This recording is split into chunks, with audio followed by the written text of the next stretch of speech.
You're listening to the Uncensored Pro Wrestling Podcast.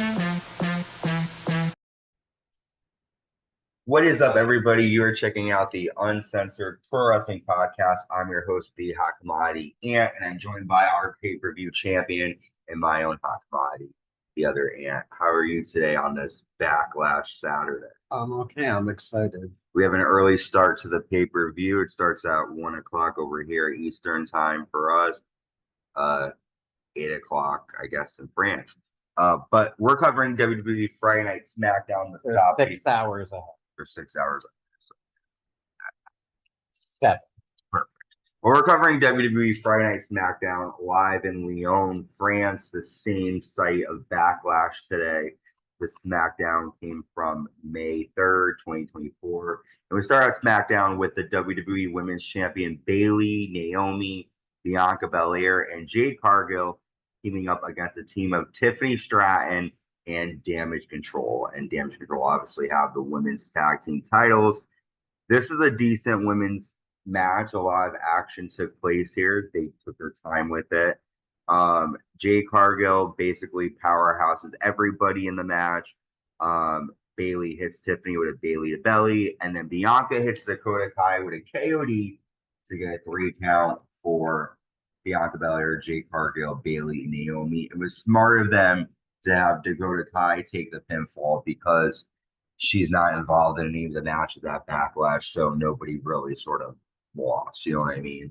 Like if they had Bianca pin, I don't know, Kyrie, then someone would have an advantage. So right now, no one really has an advantage leading to these matches. So I like that. We don't know, you know. And we also saw some problems with Bayley and Bianca. Bianca, when Bayley went to tag Bianca and she was like, "Oh, you need me now," and she really wasn't putting her hand out. So we saw a little drama between them. Yeah, I mean they've been fighting for years. Bianca said this episode that she wants to be done with them. We'll cover that in a minute.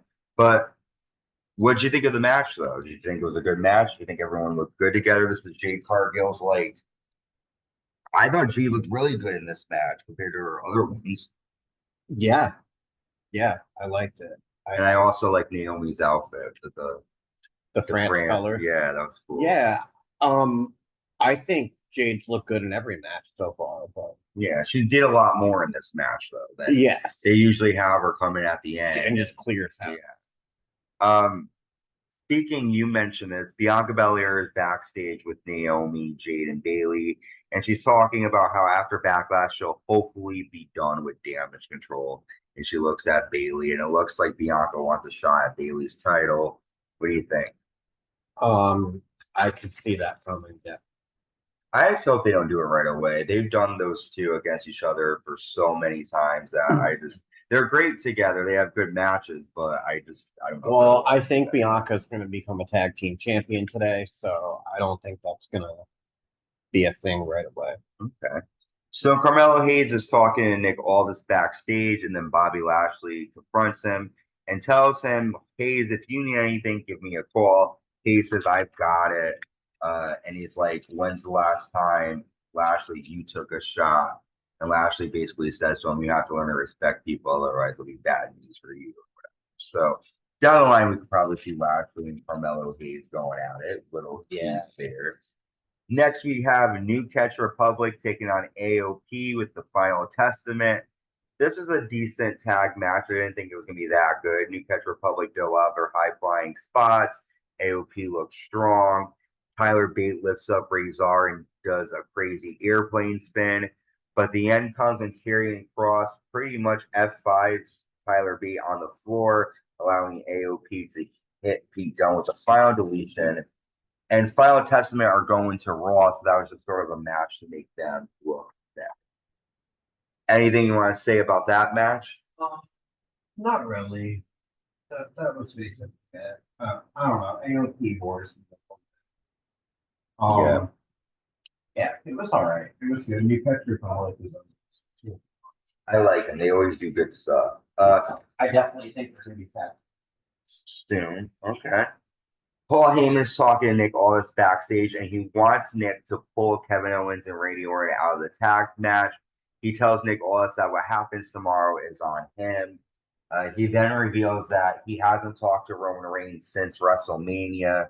Roman didn't pull himself from the draft. Paul did because he said he has no choice. I cannot subject him to the chaos of what's going on. But I don't understand that. How does pulling him from the draft? I would think if he was drafted to Raw, he would be away from the drama. How does pulling him out shelter him? What I'm thinking is in the storyline is that because he wasn't in the draft, that means that he can't that he's not wanting to compete right now. So I think what the storyline is that if he was involved in the draft, then you'd have to see Roman. I mean, I know that wouldn't work. That's not, but I think that's what they're trying to say. That if he was drafted, he'd pull him from the draft, so he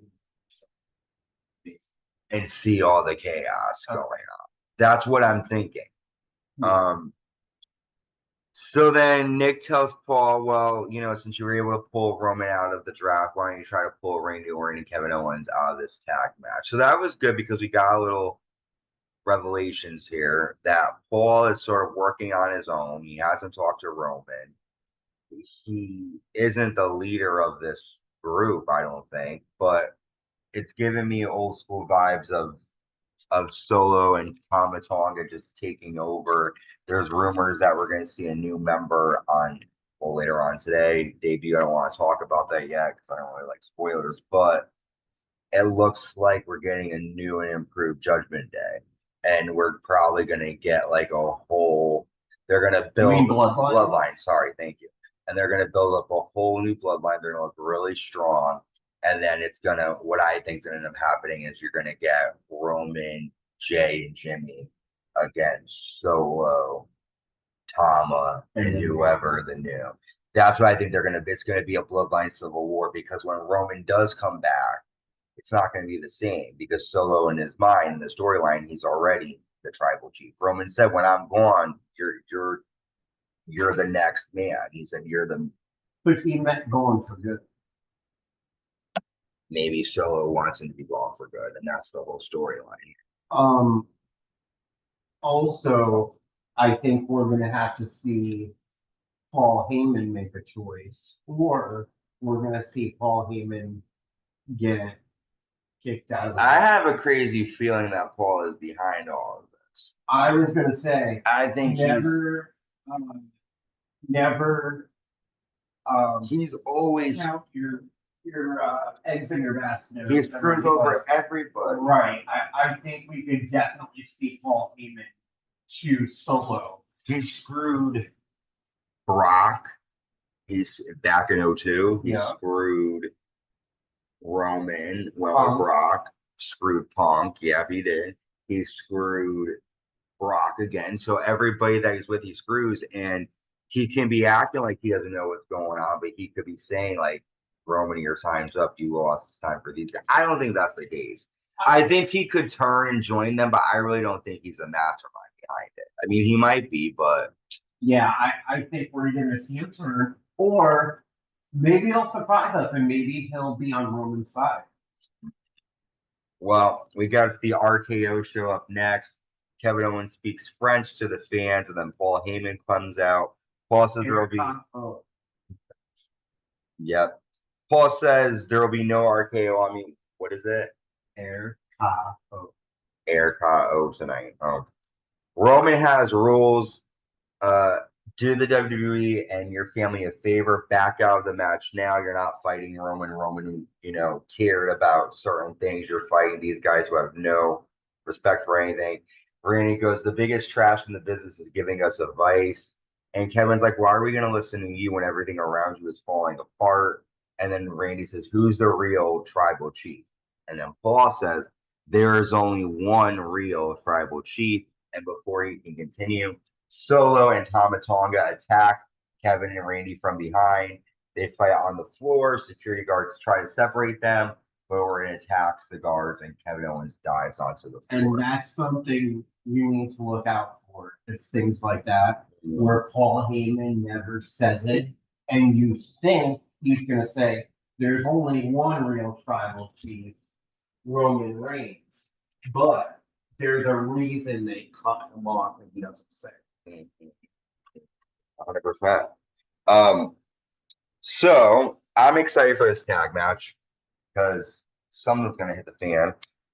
Next up, we have LA Knight taking on Angel with Legado del Fantasma. But before we cover that match, during the match, there was a glitch again, and it's talking about how it's a woman. She's in. It looks like a woman. She's in this like almost like a wedding dress with like a veil and like all this shit. Not a wedding dress, but she's like in a veil around like candles, and she's talking about how we believed and da da da da da, and then the screen ends and there's a word that pops up that says "we believed," which obviously is a reference to Bo Dallas. When he was in WWE, he would run around and say "believe in Bo." That was his big thing. So that's definitely them telling us that Bo Dallas is involved. They're directly hinting at that. If you don't think Bo is involved, then you're not paying attention. But the interesting part about it is they were promoting Backlash, I think, when it was when this glitch came on. So to me, that might signify that something might take place tonight. Maybe not everything, but we might get something tonight. What do you think of that latest video? Yeah, I think 100% we're gonna get something, whether it be a dark shadow up in the riser somewhere, or maybe we'll get. It could be as simple as one of those promos actually airing, one of those videos. But something's gonna happen. I agree. Well, LA Knight beats Angel. They need to, because it's the first one after WrestleMania. They need to give it something. I agree. LA Knight beats Angel with a BFT to get the win in the match after LA Knight and Santos Escobar argue, and both men will be involved in the King of the Ring guide. Yeah, I'm not a big LA Knight fan. Everyone loves him. He really does absolutely nothing. And he comes out and says, yeah, does his elbow drop, power slam, and then the fucking BFT, and that's it. Yeah, and it's like they tried to make him like, he fought Roman, and then everything except his Roman fight is all mid card, and he never really goes to part from there. And it's almost like the company knows it too. They never give him the big win. It's weird. No, I'm not a big fan of him. Well, I think they see that too. Yeah, but he has like his merchandise sales, like a lot of people like LA Knight is like, he's like the new Rock, and I don't understand. I wouldn't know that. Carlito's talking backstage about his attack on Dragon Lee, and he's like, all I wanted was a WrestleMania moment with my family, the LWO. Rey Mysterio chose Dragon Lee over me, so I took matters in my own hands, nothing personal. And then Dragon Lee attacks Carlito, but Rey Mysterio holds him back. All these guys will be drafted to Raw. What do you think about Carlito's explanation? He's pissed that Rey didn't cheat. I think it was straight up. He said it like this. He kind of knew that. As soon as Rey picked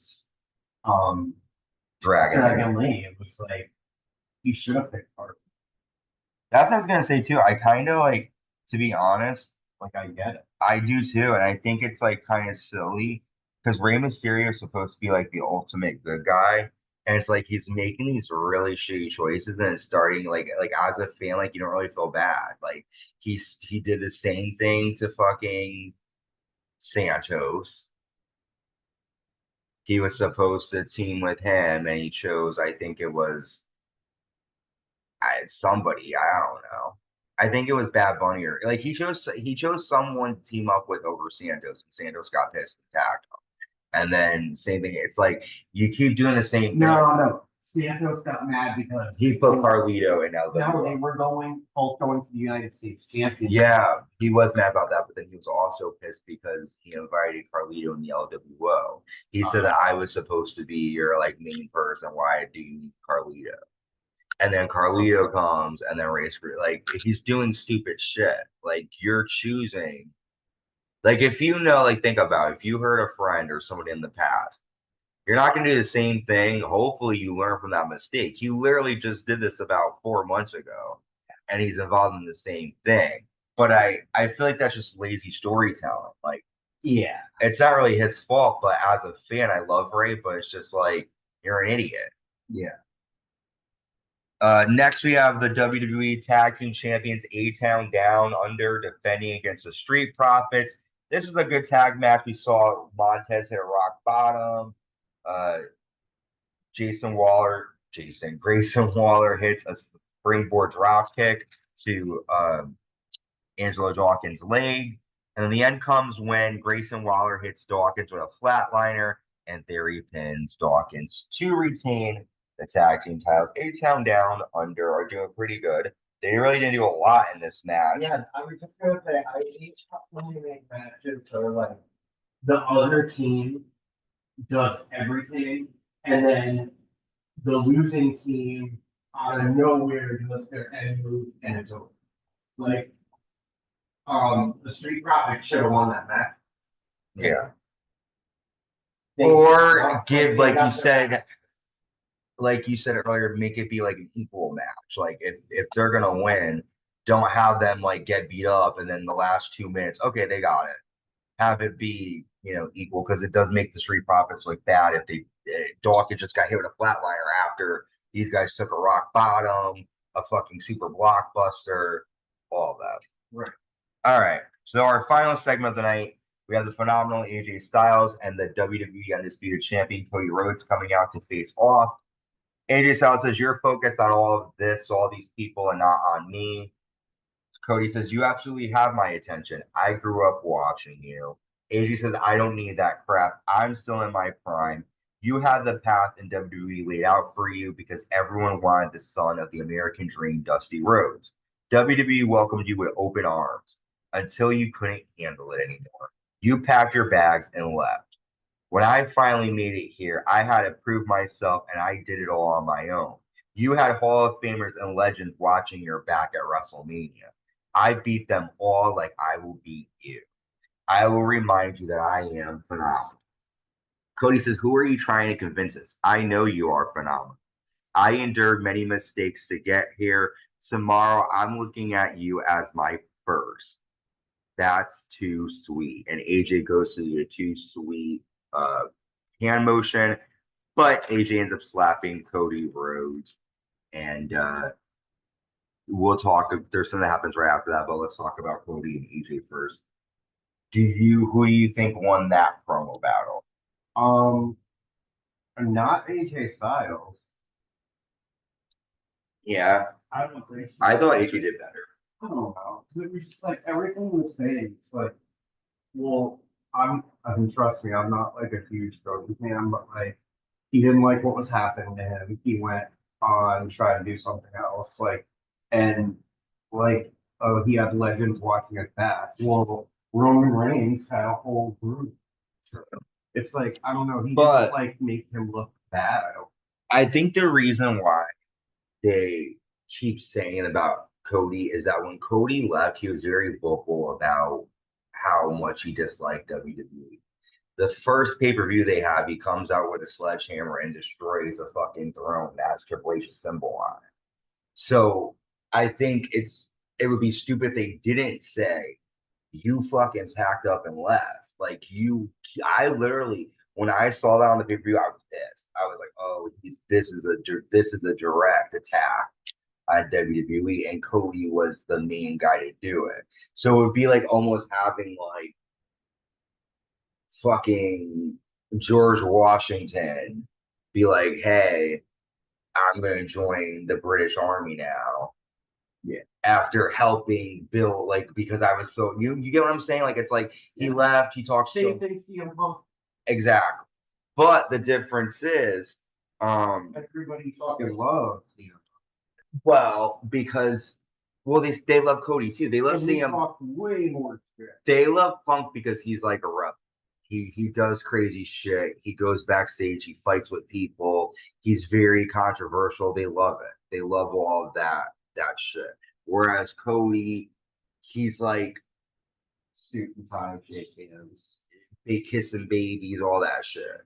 So I think it's like because Cody was gone from like 2016 till about 2021. So that's a couple of years, And throughout that time, he just he didn't shit talk WWE like it was terrible, but I hear what you're saying though, in terms of like who else was gonna help Cody at that point. Like who if CM Punk and Cody, which will probably happen, whose side are the fans?